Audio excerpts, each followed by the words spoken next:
10h20 lundi matin et j'ai rendez-vous avec Angela pour mes cheveux aujourd'hui. C'est un truc que toutes les Françaises adorent faire quand elles rentrent en France, c'est aller chez le coiffeur parce que le Toronto c'est un vrai problème. Pour les gars je crois que c'est un peu moins compliqué, puis il y a Bruno le coiffeur français qui s'occupe d'eux s'ils veulent rester dans des techniques françaises, mais pour nous c'est plus compliqué.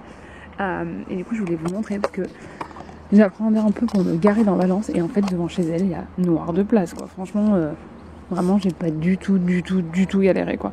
Donc ça c'est un très bon point.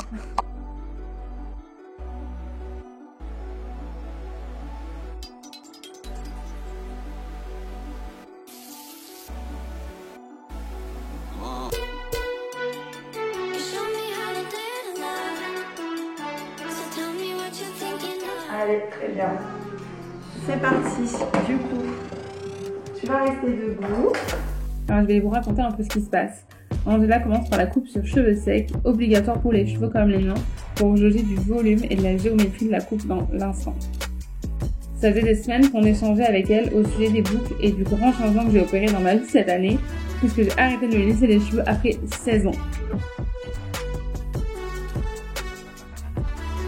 C'est pour ça que je t'ai demandé, t'as coupé, t'as envie de changer, À chaque fois que je rentre de France, du coup, j'ai jamais la même tête. C'est vrai. Je savais que pour elle, c'était super important le naturel et qu'elle avait une sensibilité particulière pour les boucles. Elle m'a conseillé un balayage très doux et d'éviter une décoloration qui abîme la boucle, chose que je ne savais pas. On a fait un traitement au latex et un rituel de soins.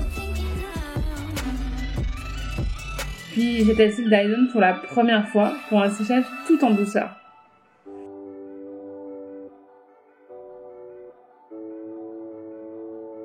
À savoir que chez Angela, il n'y a pas de miroir face à vous pendant la coupe. Moi, je me voyais parce que j'avais le retour de l'appareil photo pour tourner le vlog, mais l'idée, c'est de vous détendre et de vous découvrir à la fin, plutôt que de vous poser 1000 questions pendant la transformation.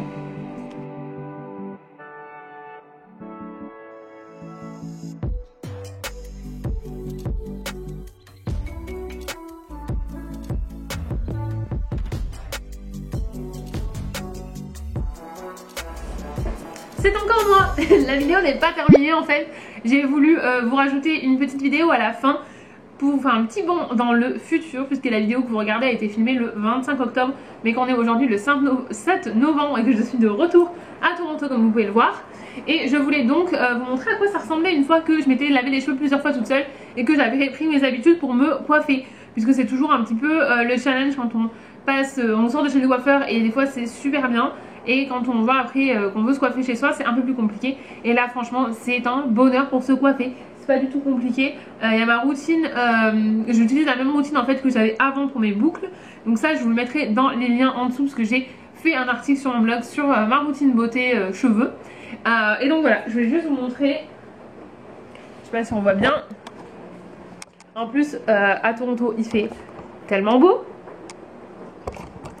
En plus, attendez, je vais vous amener à la lumière du jour parce que à Toronto on a un mois de novembre incroyable. Moi je suis en quarantaine au moment où je vous filme ça, puisqu'on est le 7 novembre et que je pourrais ressortir chez moi à partir du 13 parce qu'on a 14 jours de quarantaine au retour du Canada. Si vous voulez d'ailleurs voir aussi, j'ai un vlog sur le séjour, enfin le voyage Toronto-Paris en avion.